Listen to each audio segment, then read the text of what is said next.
हम डेली अपने खाने में बहुत सारी चीज़ों को शामिल करते हैं, लेकिन क्या आपको पता है उन बहुत सारी चीज़ों में से हमें कुछ स्पेसिफिक चीज़ें ही प्राप्त होती हैं और वही चीज़ें प्राप्त होती हैं जो हमारे शरीर के लिए आवश्यक होती हैं, जिनमें से मेन होता है प्रोटीन, कार्बोहाइड्रेट और फैट।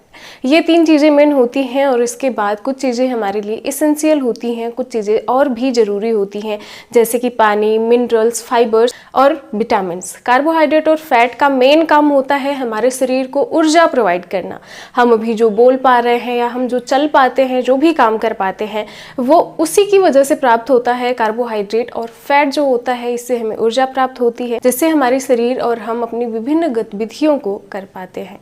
तो आज की इस वीडियो में हम बात करने वाले हैं प्रोटीन के बारे में कि प्रोटीन क्या काम करती है हमारे लिए। तो चलिए वीडियो शुरू करते हैं। प्रोटीन का जो सबसे पहला काम होता है, कार्बोहाइड्रेट और फैट के साथ साथ ये भी हमारे शरीर को ऊर्जा प्रोवाइड करती है, एनर्जी प्रोवाइड करती है। इसके अलावा हमारे शरीर में बहुत सारी चीज़ें प्रोटीन से बनी होती हैं, जैसे कि हमारा बोन्स, हमारा स्किन, हमारा नेल, हमारा हेयर्स और यहाँ तक कि ब्लड में भी काफ़ी मात्रा पाई जाती है प्रोटीन की। और हमारी मांसपेशियाँ, ये सारी चीज़ें प्रोटीन से बनी हुई होती हैं। प्रोटीन हमारे शरीर के वृद्धि में सहायक होता है, हमारी सेल्स को रिपेयर करने का काम करता है। जहाँ पे प्रोटीन की आवश्यकता होती है, जो सेल्स इंजर्ड होती हैं, प्रोटीन के द्वारा रिपेयर की जाती हैं। और नई सेल्स के निर्माण के लिए, नई टिश्यूज के निर्माण के लिए भी प्रोटीन आवश्यक होती है।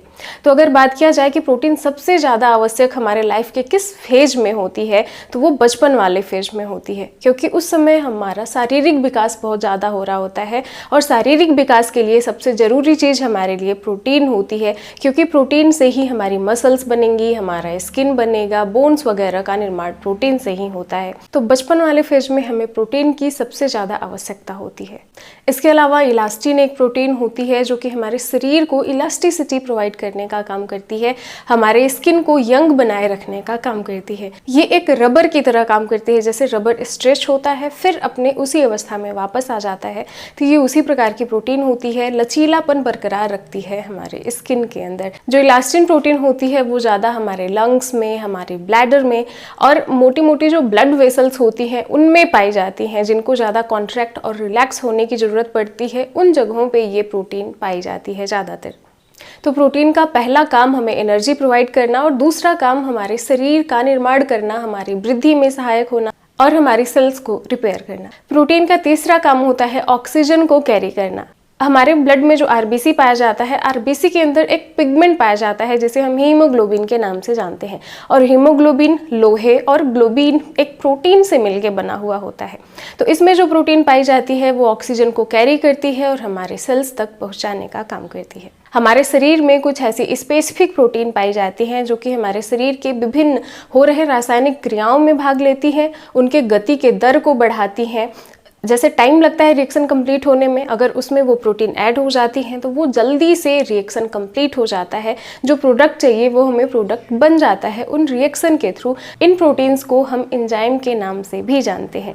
ये किसी भी रिएक्शन में स्वतंत्र रूप से भाग ले सकते हैं और बिना अपरिवर्तित हुए, बिना यूज हुए ये वापस फिर से अपने अवस्था में आ जाते हैं। हम पहले ही बात कर चुके हैं कि प्रोटीन हमें एनर्जी भी प्रोवाइड करने का काम करता है, लेकिन कार्बोहाइड्रेट और फैट का मेन काम होता है हमारे शरीर को एनर्जी प्रोवाइड करना। तो अगर हम किसी भी रीजन के वजह से कार्बोहाइड्रेट और फैट की अच्छी खासी मात्रा नहीं ले पा रहे हैं, जितना रिक्वायर्ड होता है एनर्जी हमारे शरीर के लिए, उतना अगर हम फैट और कार्बोहाइड्रेट नहीं ले पाते, तब हमारा शरीर क्या काम करता है, हमारी मसल्स को तोड़ना शुरू कर देता है।